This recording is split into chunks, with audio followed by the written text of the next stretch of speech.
3 creepy emails with disturbing backstories. If you ever check your spam folder in your email, there's a chance at one point you received an email with one of your passwords in the title, and inside the email would be threats of leaking your information or worse unless you paid a certain ransom, usually in Bitcoin. Nope. This usually happens when a hacker or even often a regular user will likely find this info by merely searching any of the numerous data breach databases available on criminal forums. In March of 2019, 25-year-old man named Joe Albanese received a similar email to what was just described. It was titled his password that he used for every account that he had. This was obviously a Rule number 1, guys, never use the same password for everything. Come on now. cause for alarm, so he opened it immediately to read the contents of the email. This is what it said. Hey Joe, all you really need to know is that I know your password and other personal information. I won't come after you, I won't harm you. As long as you send me a small amount of money, $5,000. Oh, just a small 5 grand. We're gonna refer to it as a donation for a good cause, not as any kind of blackmail. My Bitcoin address is, if you don't send me the money, bad things may happen. Don't even bother going to the police. This email is untraceable. Joe did some research and learned that these kinds of threatening emails are common scams, and usually nothing will come of them. Still, Joe replied to the email asking, what other personal information of mine do you currently possess? I'd love to know. He sent this as a sort of challenge to the email, not even really expecting a response or for it to even go through, but it did.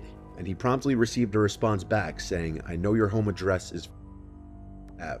If you go to the police, I will know about it and you will be sorry. This is when worry would really set in with just about anyone, as having a password leaked in a data breach is one thing, but some unknown person having your home address threatening you with it is completely next level. Joe didn't reply to the email for several days, but he also didn't go to the police. He decided to wait it out and see what would happen next, and after 3 days, there was a follow-up email saying, I'm still waiting for the payment. I won't wait much longer. Joe replied this time saying, I'm not paying you $5,000. If you want to come to my house, you'll get a face full of lead. This was a complete bluff, though, as he doesn't actually own a gun, and the hacker likely knew that because that's. Wait a second. Joe received a follow-up email containing a picture of his house. It was the side of his parents' house and zoomed in on his bedroom window upstairs. He didn't want to tell his parents in fear of worrying them, but now that his gun bluff didn't work, he knew he may have to get them or the police involved. He responded one more time saying, I don't have $5,000. I'm broke paying off student loans. The house you sent a picture of is my parents' house. They did nothing wrong. If you need to do this, please do it to someone else. I don't have the money to send you even if I wanted to. Sorry guys, I gotta send it off my chest here. Joe Albanese. Yeah, Joe Albanese. I follow this guy on TikTok. Just want to get that off my chest. There was no response this time, but within an hour, the sound of glass shattering from downstairs traveled throughout the house. Everyone, including his parents, heard it. There was one of their decorative bricks from the front of the house, laying in the dining room among thousands of tiny shards of glass from the broken window. Joe tried to explain the situation as quickly as he could, and while he and his dad took a quick look outside for anyone who could be out there, his mother called the police. Joe showed the police officers the emails and everything, which were forwarded to the police department. A police officer stayed parked outside the Albanese house for a couple hours that night. Joe blocked the email address from sending any further emails, and as far as he knew, he was never contacted again. The police had a hard time tracing back the original source of the email, as it was sent from an untraceable device, likely an iPod Touch or similar device. At some point, everyone imagines being famous in their lives. Was that it? People create this image in their head that being in Why did that happen to Joe? I guess he's making TikTok now. He's chilling. the public eye creates for nothing but a fairy tale life. But that's far from the truth. Being under the spotlight in any capacity comes with a lot of drawbacks, one of which being stalkers and overly obsessed fans. One extreme case of this: an ex-radio host and DJ who was centered in Los Angeles had a long, seemingly never-ending chain of emails from an obsessed fan. Started around 2005 or 2006 when the DJ started noticing a regular listener,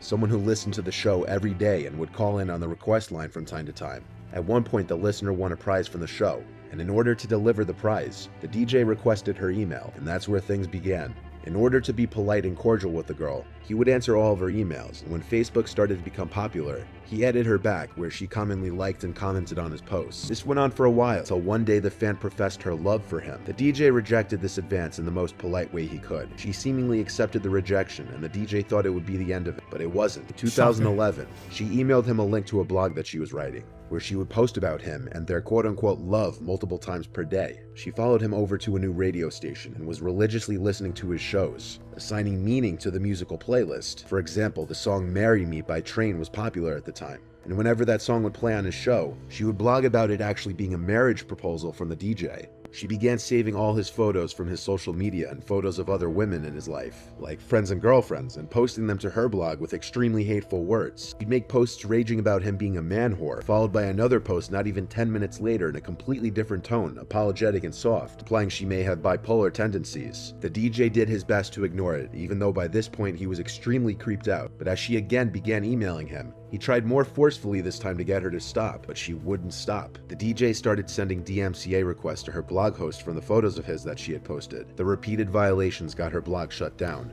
But then she started emailing him instead of posting blogs. He made a filter folder so he never would have to see them aside from occasionally peeking at the insanity in the folder from time to time, just out of curiosity. Years went by and he hadn't answered any of her emails after 2 of them when he very adamantly told her to stop all communications and leave him alone. This continued for years, and in total she has sent him over 4,000 emails, all of which he's archived, that gotten very dark and violent in tone. In one of the most recent ones, she was threatening to find and hurt the DJ and happily go to jail for it. In another one, she listed the specific neighborhood in which he lived, which he worries she may have his address if she already knew what town he lives in. In an effort to stem the flow of information, he deleted all of his social media accounts a while back, but she would still email him pictures he appeared in from his friends who had public profiles, as well as radio station photos that he appeared in. Most disturbingly, she sent the DJ photos of a shrine she had made of him in her home, with framed photos of his social media that she had posted up on the walls, desks, etc. Being a DJ, his appearance schedule must remain public, or she could technically find him working at nightclubs anytime she wants to.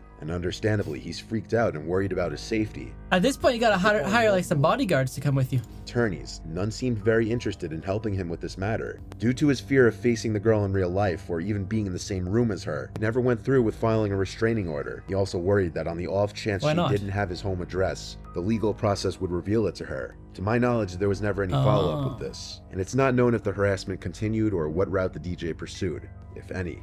But this is one of those extreme cases of how a fan's obsession could have a very negative effect on someone's well-being and mental health. Okay guys, what's number 1?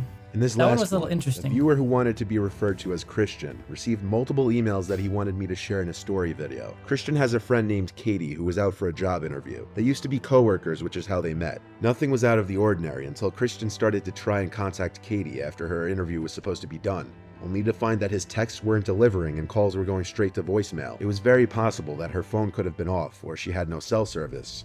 But as hours passed and still nothing was delivering, he started to get concerned. The most likely and obvious possibility was that she lost or broke her phone.